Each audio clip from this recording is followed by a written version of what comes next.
Welcome to Strip Cover Lit, where we squeeze the bigger picture out of literature and we get to read literature every week with Twilight. I'm Adrian Fort. And I'm Dalton Gentry.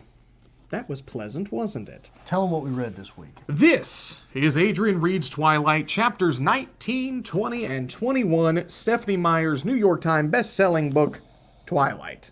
Literature of tomorrow. The literature the of... classics of tomorrow.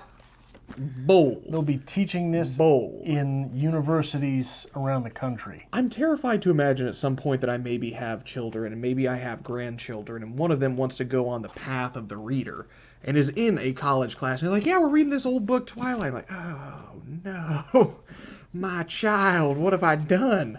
10 years ago, yes, 10 years ago, you had a college class on Harry Potter. Oh, I read Twilight in college, too. But you had Harry Potter, an entire class Yes. on Harry Potter. Yes. Is there a problem with that?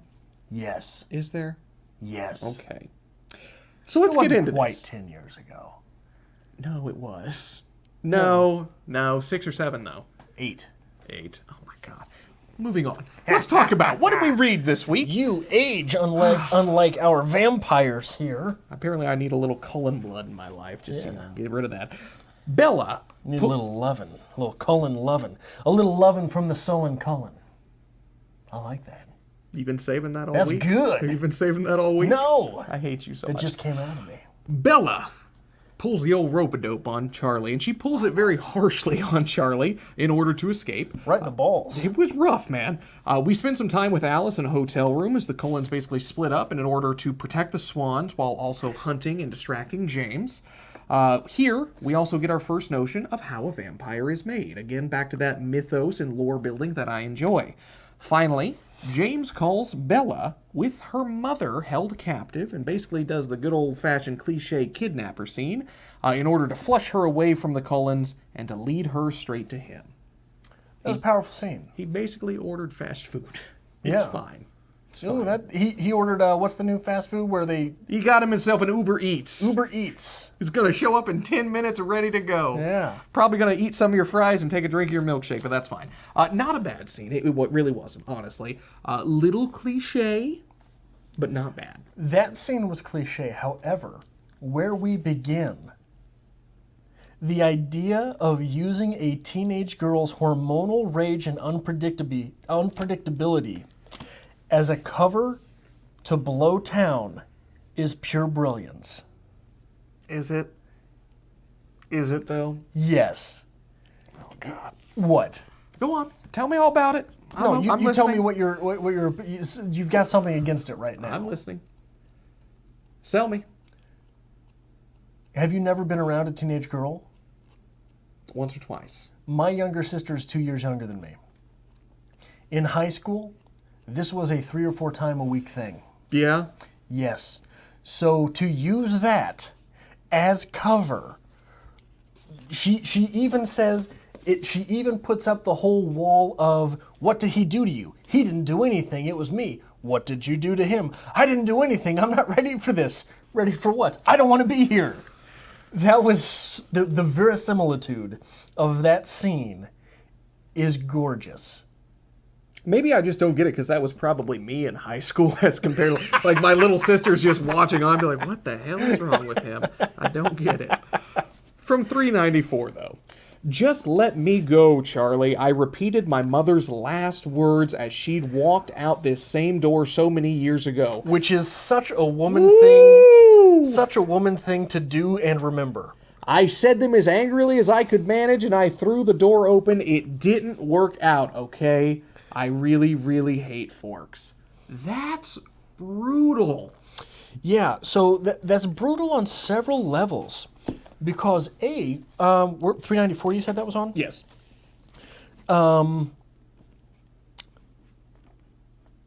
Is brutal on several levels because we have to, we know Charlie remembers his wife's last words to him. Oh, you know this moment has haunted Charlie all his life. So she uses that to her, where is it? Can you point that out? Up. There Okay. you go. Just let me go. My mother's last words as she walked out. It didn't work out, okay? You have put your father in the mindset of being dumped by your mother, and the very next words out of your mouth are not, I need to blow town. The very next words out of your mouth are, it didn't work out. I don't like to give Twilight a lot of credit. That's fine. But that's well done. It is. It is. And it's brutal, man. And like, honestly, we talk a lot about the Cullens backstory, the lore and the mythos of the vampire. Honestly, at this point, we have basically just taken Charlie, who was just there, a side character, nothing too special, and put a whole new spin on him. Because now we have the sympathetic Charlie. This is a man who's hurt his entire adult life after his wife has left him. He's finally at the point now his daughter is living with him. Things are going great. He's enjoying life. And she hits him with that. Which, by the way, Charlie's not a deadbeat dad. No, no. Charlie loved his wife. Charlie loves his daughter.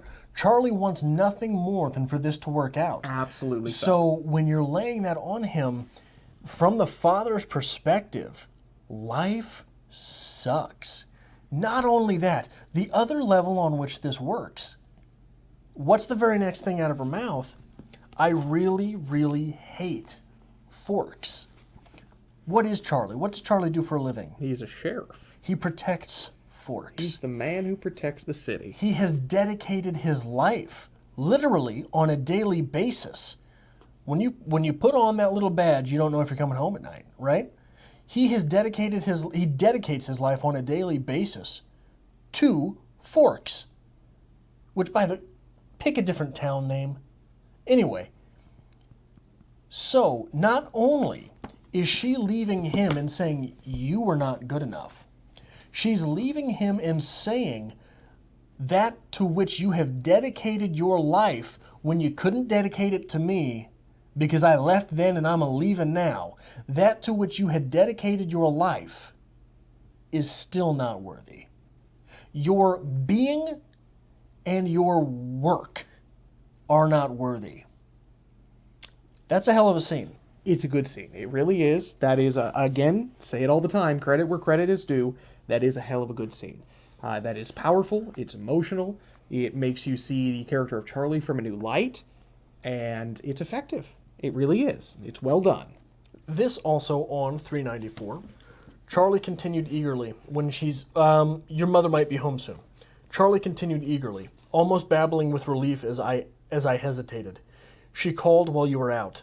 Things aren't going so well in Florida, and if Phil doesn't get signed by the end of the week, they're going back to Arizona. The assistant coach of the Sidewinder said they might have a spot for another shortstop. That's not how professional sports works. No? No. You've signed a contract someplace. You're not out there doing work and hoping. It's not an internship. Well, she tried. Yeah. She tried. She tried so hard. That's not how professional sports work. The reason I bring that up is because it is small moments like that which are and should be terrifying to a writer. Okay. When you were able to see such a glaring hole in something like this, Yeah. that's not the way professional sports work. What is it about which you might be writing that is that way? What might you be incorporating into your works where there's someone on the other end rolling their eyes? That's something you got to think about as a writer. It is. It's a good point. Which is why most writers tend to be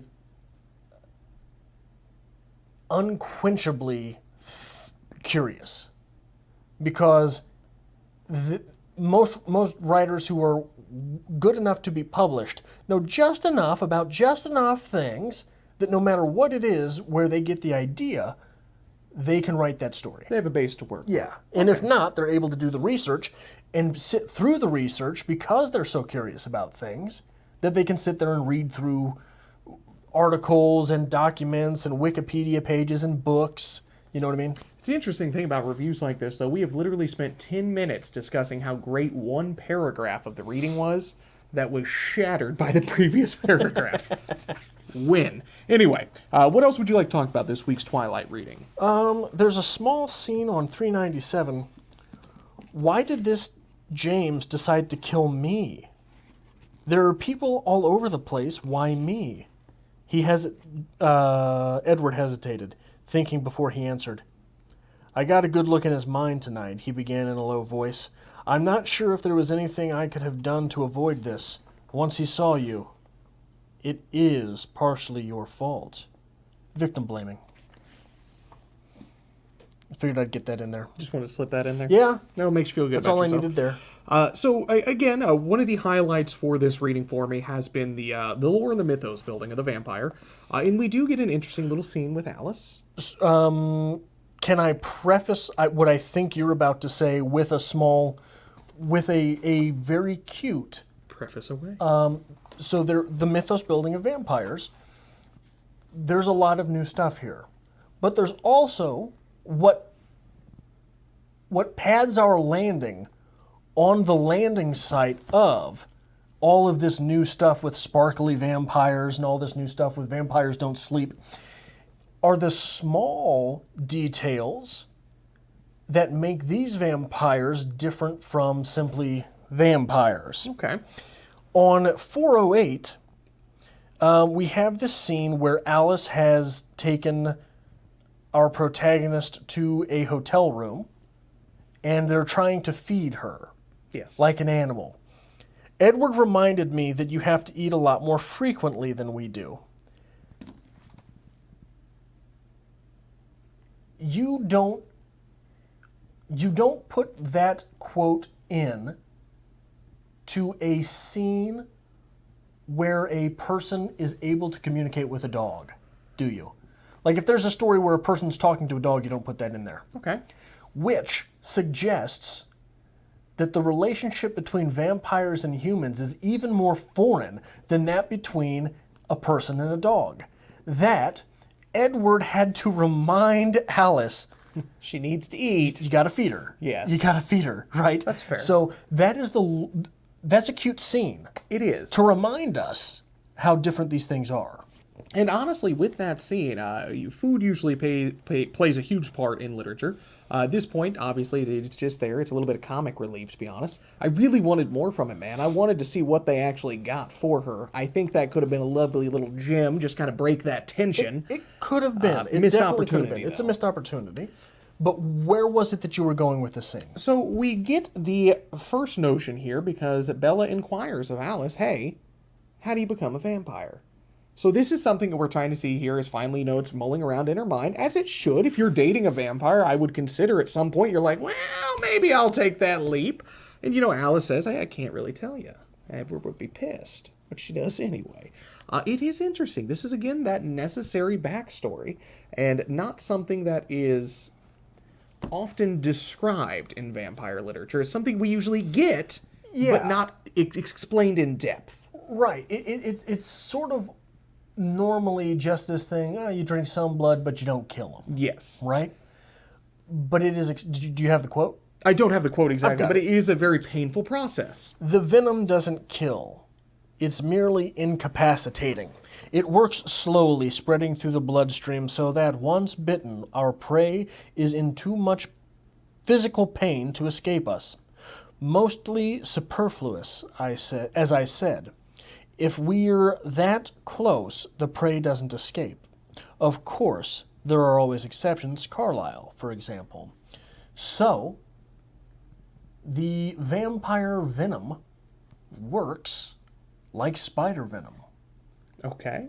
Spiders don't kill with their bite. Did you know that? I did not. They incapacitate. Interesting.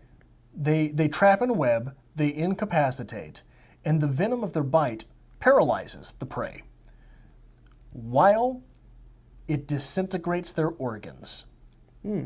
So, being eaten by a spider, you're awake the whole time, and your insides are melting, Well, that's fun. so that your killer can suck them out of you.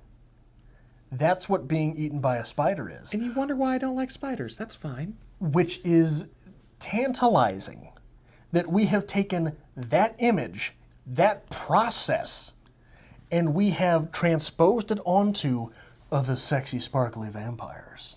It is a good little bit there because we do have... Say that again? It is a good little bit there. I'm sorry, one more time. It is a good little bit there. Where we have the sexy, sparkly vampires, but we are reminded very subtly, these are killing machines, man. That is what they are there to do. Even sweet, innocent Alice has this capability. And this is how she survives. Yeah. So there is a lot that's building off of that there. I think it is necessary. It's definitely my favorite part anytime we get a little of this backstory. And it's absolutely necessary for the story, in my opinion. As you were. I've got 2 more points before I want to get into some more speculative question asking, because the last bit of speculative question asking we got to worked out very well. Okay. On 410, what if something goes wrong and they get separated? If something happens to any of them, I would feel... yeah. So they're spreading the idea that if something happens to any of them, Carlisle, Emmett, Edward, I gulped.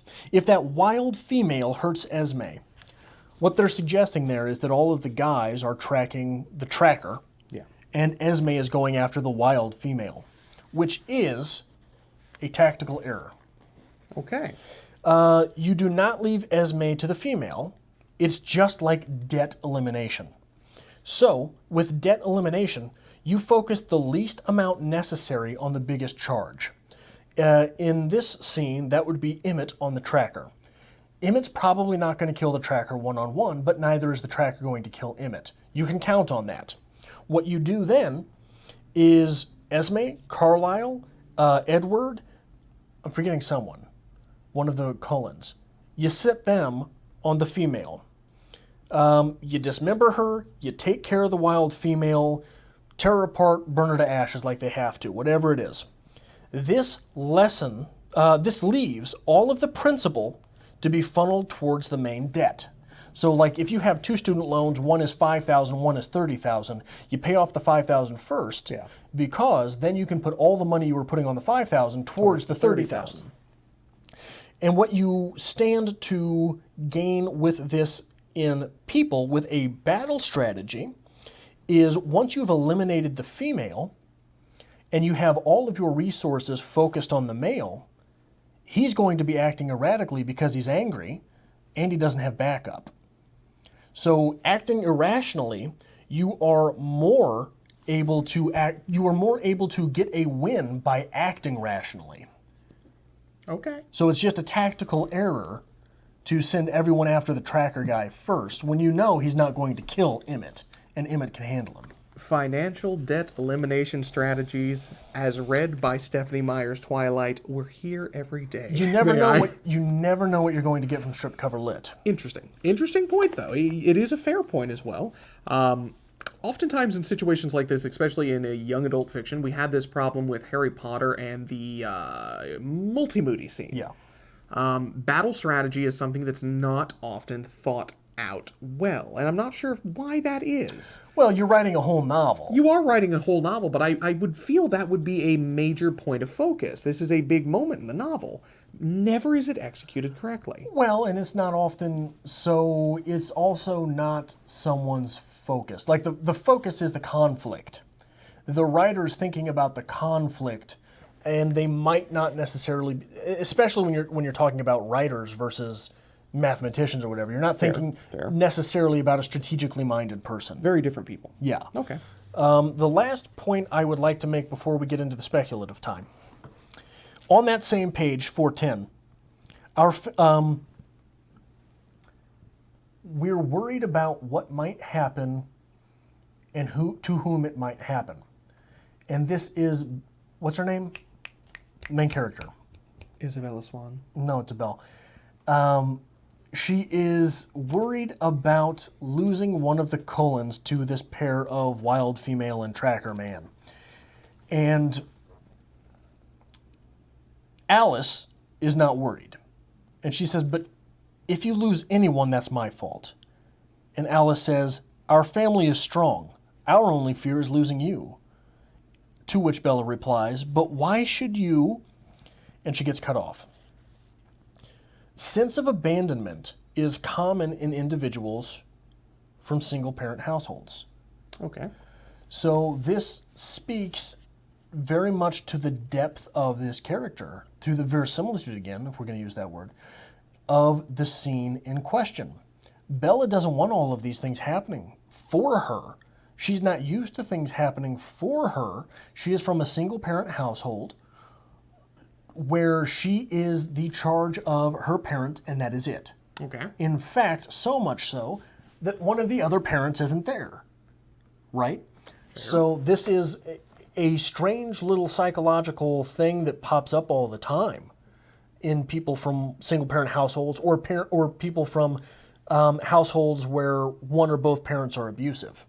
You've got this idea of, you don't need to be accountable for me. This wild sense of independence. Okay. That no matter what I am to you or any of yours, you do not owe me anything. And in fact, if you show some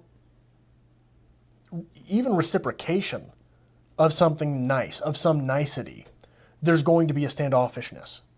So I really enjoyed that was put in here. Good. Very good. So let's speculate a little bit. What would you like to speculate upon? How is this going to play out? Well, that's not what I'm speculating about. What are you speculating about then? I've been thinking a lot lately about Edward's muscles. I'm just going to let that hang in the air a little bit. Please continue.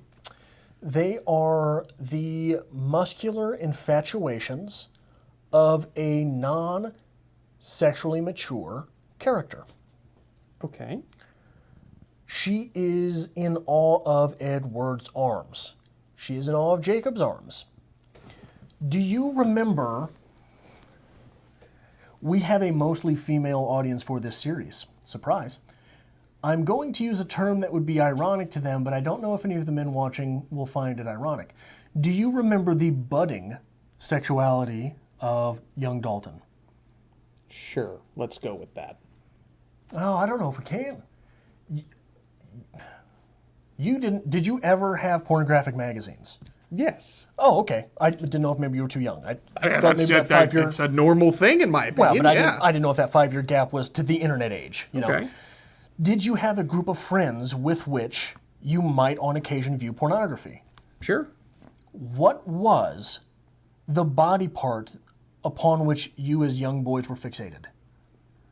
Good question. Guarantee you it was boobies. Fair, yeah. I'll give you that. Sexually immature. Okay. Boobies are the first line of attraction when it comes to a young man's sexuality. Now, if you were to get along around your friends and view pornography, what do you think the most commented body part would be? It'd be butts. Okay. Don't you think? Okay. More sexually explicit. Arms, and to an extent chests, are more cuddling muscles than sex muscles. When you cuddle with someone, they're holding you in their arms, you're laying your head on their chest. It is not a lustful muscle to be attracted to. I was buff guy in high school. Girls loved my chest, they loved my arms. A few years later, I was still buff guy. It was my back with which women were obsessed. Okay. Do you know why? Do you have any speculation as to why? Why is that, Adrian? In a sexual position, your back is where hands might fall. In a sexual position, a woman's butt is what would be more... If you're in a missionary position, you're not looking at her boobs that much, are you? Okay. If you are in a doggy-style position, you're looking at the butt. These are sexually explicit places. So in sex, it's very rare that a woman's head would necessarily be on your chest. That's Fair statement. That's for cuddling. That's for making out. I'm so impressed that between the two of us, we have a good decade of combined education and rounding near a decade of writing and criticism. And this is where we've culminated to. What's wrong with this? It's a good point. It is. It's a logical point. It's valid. I'll give it to you. Why are you sweating? But this is the conversation that we've driven from Twilight? Yeah, well, the last speculative thing we talked about was when I brought up the fact that I think that women are more sexual and more sexualized than the media often portrays. And just to be fair, with the comments section, we've talked a little bit about Bella's lack of sexuality. Right. And a lot of people have defended that, and they've also brought up the fact that Stephanie Meyer is a very conservative religious woman. Right. So maybe this is a little more her experience. So sexually, I'm not saying that Mormons are sexually immature, but a sexually immature person would be more infatuated with arms, with hugging, with chest to lay your head on. Statement. There is an error of innocence to it as well. In the missionary position, a woman's hands are on your back. That's where she's grabbing during the sexual act. It's much nicer to have muscle there than anything else, right? I'll just tell you. Oh, thank you. Thank you for that. So why do you get so mad? It is interesting to me that, again, it is with these small points that a sexual manifestation boils to the top. Okay. I can't argue your logic. I can't. It's a valid point. It is. We also never comment on Edward's butt. We don't. Now, that's a bigger deal with women than arms and, you know what I'm saying? Like, yeah. Sure, someone who's attracted to muscles likes arms and chest, sure. But the butt is much more sexual. It is much more active during that process. Okay. The legs, much more active during that process. What do Edward's legs look like? I have no idea. No idea. Do you have a six-pack? Sure, why not? Yeah. No idea what his legs look like. So, to be fair, a lot of the, we talked a lot about the sexual comments in this. They do seem very reserved, and that is very much for the audience. But I am inclined to agree with you. From the standpoint we have here, this is very sexual. It's just from a very sexually immature point of view. Right. And I don't use immature as a prerogative. No. Right? No. It is just not progressed. It's not fully mature, yeah, it's not yeah. progressed, which is fair. And it is interesting to see those things rise to the surface simply through not what we're paying attention to, but what it is that we're ignoring. Okay. Well, I'm done with this. Okay. We will be back next week with more Adrian Reed's Twilight, chapters 22 through 24 of Stephanie Meyer's Twilight. That's about the end, isn't it? Getting very close to the end. We are almost rounding out this novel. Is the epilogue coming? When is the epilogue? The epilogue's after 24. So we're going to do the whole book. Yeah. We're done. We're going... Right? Give me 1 second to make sure. I'm 99% sure Yeah, you're right. there's no chapter 25. So we will be finishing Stephanie Meyer's Twilight next week here on Strip Cover Lit. Adrian Reed's Harry Potter. Adrian Reed's Twilight every week. If you like this kind of thing, make sure you hit the like button down below. We will be finishing with a day on the epilogue, I assume. Or do you want to put the epilogue into this? I'm not sure. Let's put it... Okay, so we normally did a grand finale ultimo with Harry Potter. We're not going to do that here. We'll put the epilogue in that discussion. Then we will finish with a full review of the novel. And then we will open it up to voting on what we read next. What will we be reading next? And if you'd like to help us get there, make sure you hit that subscribe button down below. Give this video a like. We always appreciate it. We will have an announcement video where you may vote on what we read next in the Adrian Reed series. It will also be on Twitter @StripCover and on Instagram @StripCoverLit. I think that's good.